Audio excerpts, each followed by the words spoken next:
Welcome to another special edition of TV Trash. Yes, it's once again time to take a look at a bad made-for-TV movie, and I don't think there's a better subject to tackle for this show than the TV reunion movie. It seemed to be a trend in the 90s to create made-for-TV movies meant to tell us what happened to our favorite characters since their shows went off the air. Mostly they showed us everyone grayer, fatter, or just plain weird looking now, as some plot is contrived where the entire group faces ruin if they don't all get back together and make things right. And so if I'm gonna review one of these movies, it might as well be one for that old guilty pleasure of mine. This is I Still Dream of Jeannie. This was actually the second reunion movie created from the I Dream of Jeannie series. The first one, creatively titled I Dream of Jeannie 15 Years Later, aired in 1985 and actually had a compelling story, as Jeannie was on the verge of breaking up with Tony and starting a life for herself, but then makes a huge sacrifice by saving his life in exchange for having her erased from his memory, only to use a loophole to bring them back together. Yeah, think Spider-Man One More Day if it was done well. I Still Dream of Jeannie aired in 1991, and despite no mention ever of what happened in the first movie, seems to continue that story, especially considering that it uses the exact same title sequence. It also has the same presence of Tony and Jeannie having a son and now living in Houston instead of Cocoa Beach. As a Texas native, I won't complain about that. We open with Tony Nelson being launched into space, and thus we never actually see him in this movie. Yeah, Larry Hagman's work on Dallas left him unable to take part in either of the two, and I will say I actually prefer this method to replacing him with another actor like they did in the first one. We now cut to the Nelson home where Tony Jr. is getting ready for school. Mother. I received a wonderful note. There she is, the woman single-handedly responsible for launching me into puberty.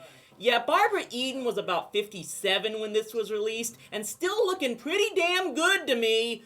Although this can't be comfortable for TJ. I mean, would you be okay with your mother prancing around the house in that getup? TJ's opinion of his mom's powers actually seems slightly different from his father's. He doesn't want her using them for small tasks like getting butter out of the fridge, and would prefer that she do something like blink his dad back down to earth to see him give some big speech in Austin. Jeannie explains that she can't do that because she doesn't know exactly where Tony Sr. is. Pretty sure that didn't stop her in a few episodes, but the show was never consistent about her powers anyway. Jeannie tries to get Tony's information out of General Westcott at NASA headquarters, but the General is a real hard-ass who seems to really like using the word classified. Well, just give me a little hint. Is he still in the Milky Way? Classified! Yeah, I'm starting to get the feeling they don't want anyone to know where Tony is. Jeannie tries to get Roger Healy to squeeze the info out of the General, but he's a hard ass to both genders. This guy's already making me miss Dr. Bellows. Rest in peace, Hayden Rourke. We now cut to the mystical land of Mesopotamia, the place where all genies come from, which we never heard of in the previous 25 years of the franchise. We see Jeannie's evil sister, who we'll call Bad Jeannie for this review, arguing with the leader of the Jinn, Samir. What, did Haji retire or something? Bad Jeannie says that since Tony has been off the planet for 3 moons, her sister no longer officially has a master and must come home.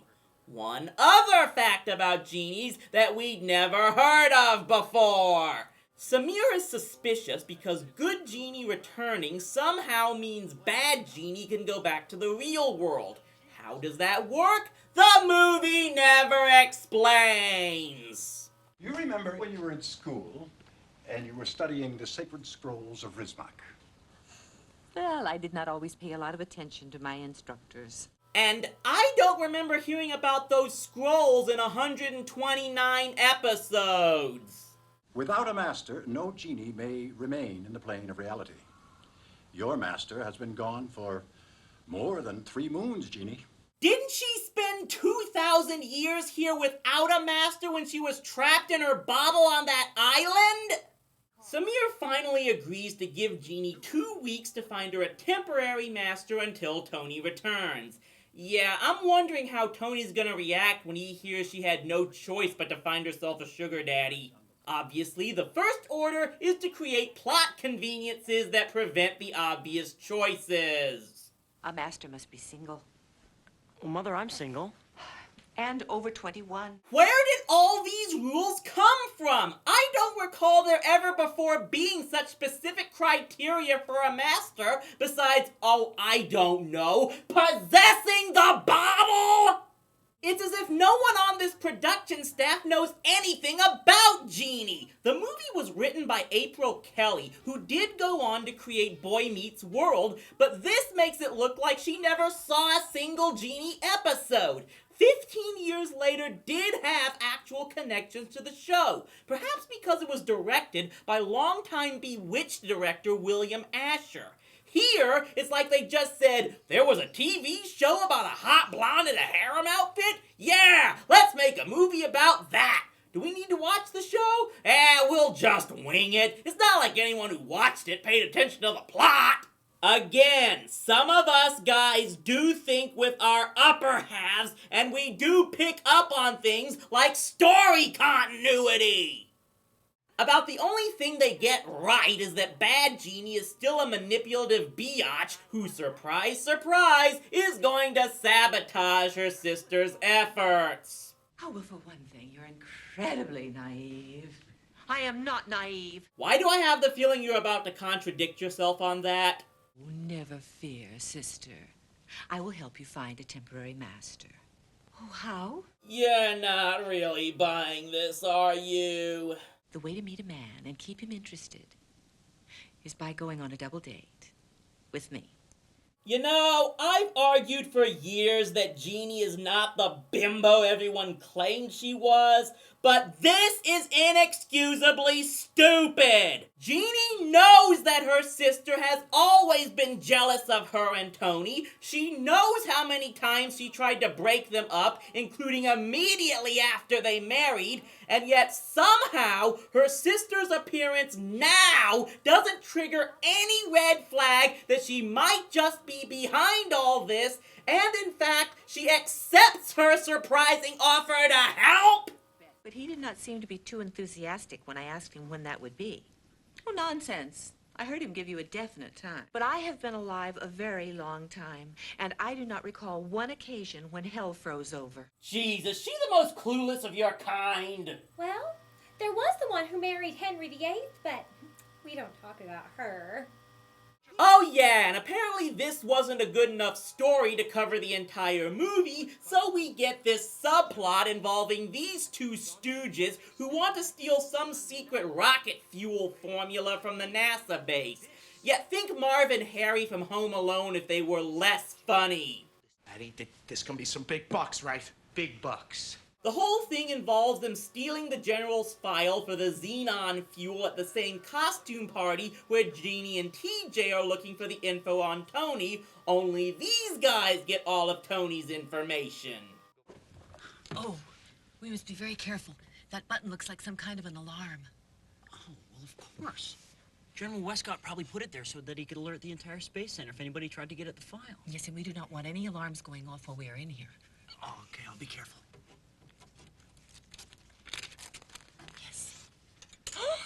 I was right! He put the information about my father in a file called Xenon, but we couldn't find it. So what are you gonna do, Jeannie? Well, since I cannot bring my darling husband back in time, I'm going to quickly have to find a temporary master. While Jeannie keeps trying to find a master, we get more pull out of your butt Jeannie rules as Samir warns Bad Jeannie to not interfere. Let me remind you that a genie runs into certain problems in the plane of reality if she's not out of there in 24 hours. Oh, yeah?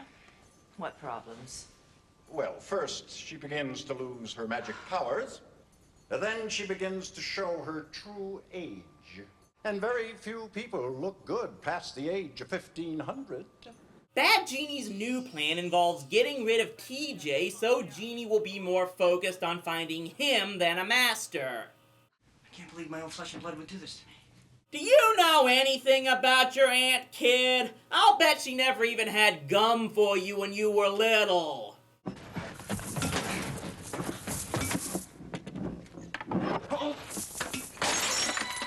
Okay, I always did wonder what if something like that happened.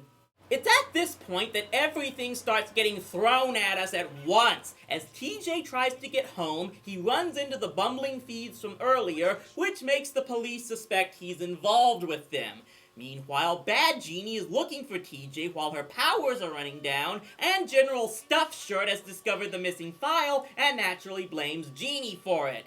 So yeah, now the movie itself has decided the main conflict was stupid and has decided to abandon it entirely for all these subplots. Oh, look. Is that a gray hair? Look. Looks like quite a few of them. Oh no. Oh, it's happening. Deep breaths. Loveliness, beauty. Ah, thank goodness. I'm almost back to my exquisite, beautiful, delicious self. Oh, come on! I was looking forward to seeing her turn into a living skeleton! See, even the chances this movie gets to be interesting are wasted! Jeannie recruits TJ's guidance counselor, Mr. Simpson, to help find him and starts following the police, while TJ is forced to help the thieves break into the NASA base to get the real Xenon files. And about 90 minutes into this thing, we finally start getting something halfway entertaining with Jeannie's tricks to keep the police and the general from getting to the base before her. Meanwhile, TJ trips the alarm in the base, and the thieves are about to get him when... What the? Who is that? Okay, that entrance was badass. Addie! Hey!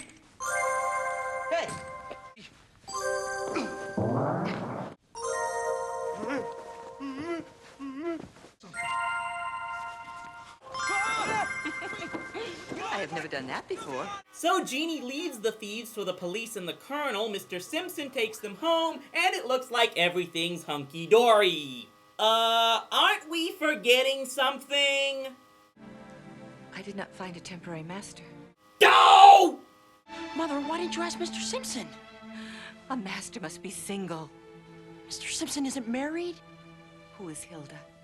Oh, did I forget that? Yeah, all through this last act, Simpson was making jokes about someone named Hilda and how she's slow but steady or some crap like that. So it turns out Hilda isn't his wife, but his pet turtle. It is too late. And then it's finally my turn to go to the plane of reality. Mother, I love you. Oh, tell your father I will love him forever. Plot convenience in 3, 2, 1. Mrs. Nelson, I think I dropped my car keys. Mr. Simpson, just say you will be our master. It's only for a short time. Wait a minute, what's going on with you two anyway? Is it money that you would like? All right, yes, I'll be your master.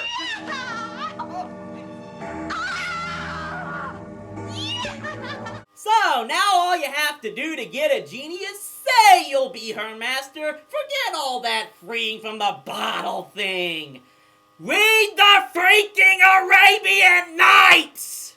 So yeah, to top all this off, the main conflict is resolved after the movie's big climax. Did April Kelly not finish Story Writing 101 when she did this? And that's how it ends, with Bad Jeannie pouting but never getting any real comeuppance, Jeannie never discovering her sister was behind this, and us never seeing what Simpson's life as Jeannie's master is like. I'm guessing he went insane in 3 days.